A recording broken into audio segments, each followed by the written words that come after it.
Go, Pop. Good morning, I am back. El Tico, all the way from Costa Rica. Nice to be back. I have nice stuff to show you today. To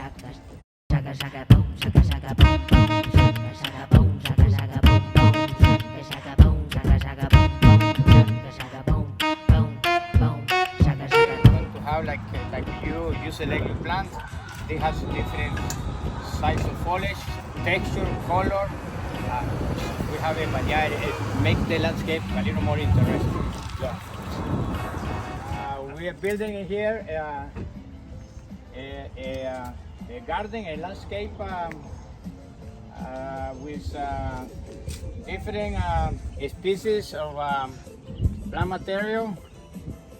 They will be adapted for drought, more drought tolerant, little water, knowing that we are going into water recession, right? That's the dry water, or cutting down the amount of water that we can use in the landscape. And like you can see in here, this is a drought tolerant design. Here we have bark, we have gravel, we have a few boulders in here, and then we have some they call the one echeverias, calencoas, crasulas. This called copper spoon, calencoa. It will be an accent, nice accent, medium, small to medium size tree. This is a ground, it will look like a ground cover. It's going to cover all this area here in the future. This is Portulucaria with a red stem or purple color stems. And in here we have a Hesperaloe with this is unique. It's a Hesperaloe with a nice specimen. This is a special species of Hesperaloe. Again, we have in here the echeverias, more crasulas. This is a beautiful yellow kangaroo. They will be clamping in there, and we're sending all those every spring. You're going to send us that beautiful yellow gold flower. This one is a bulbania. It's a nice plant, very drought resistant, and it will cover that area in there. So we are building this landscape. It looks like we have very little plants in here, but this is the right thing to do, because this plant in 2 or 3 years is going to cover the whole area. It now looks empty. We don't want to, we or myself, I don't like to overdo or overpopulate the landscape right in the beginning, because then we are going to have more work later on in the next 2 or 3 years to maintain the site. They will be perfect. The plant material will be perfect for the kind of landscape that we have in here. Drought tolerant, they call what? Syrup? It's another name for the drought tolerant landscape. They call it very scientific word, and there is not in my head. And in here, when we plant, we're using here to enrich the soil a little bit, bring a little bit of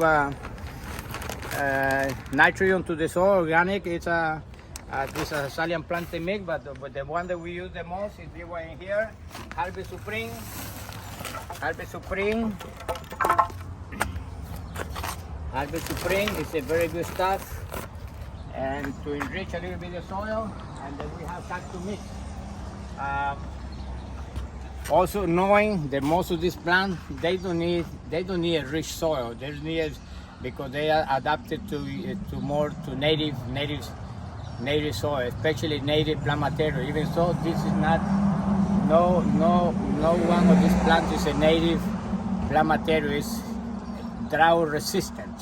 That we need to make a difference. A lot of people think that because they don't want to spend too much money, they need to use natives. No, it's not. There are many plants that you can use in the landscape that they are not natives and that they are drought resistant.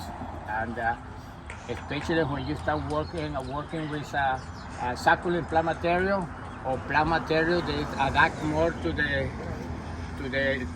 little water, like the kangaroo paw, like the hesperoloes, like the canincoas. So they need very little water and no native plant material. Native plant material is difficult to grow in an urban landscape because we water in summertime, most of the landscape in urban areas, and the native plant material, they don't like water in summertime. So we kill most of the native plant material that we plant in urban landscape. After 2 or 3 years, they die because we water the wrong time of the year. Isn't that something? Isn't that funny? Okay, I hope I will help you in your future landscape. If you need help, give me a call or call my daughter. And you have a happy life and happy New Year, happy birthday. Pura vida, all the way from Costa Rica. See you next time. Give me a sign up, please. All right, bye-bye.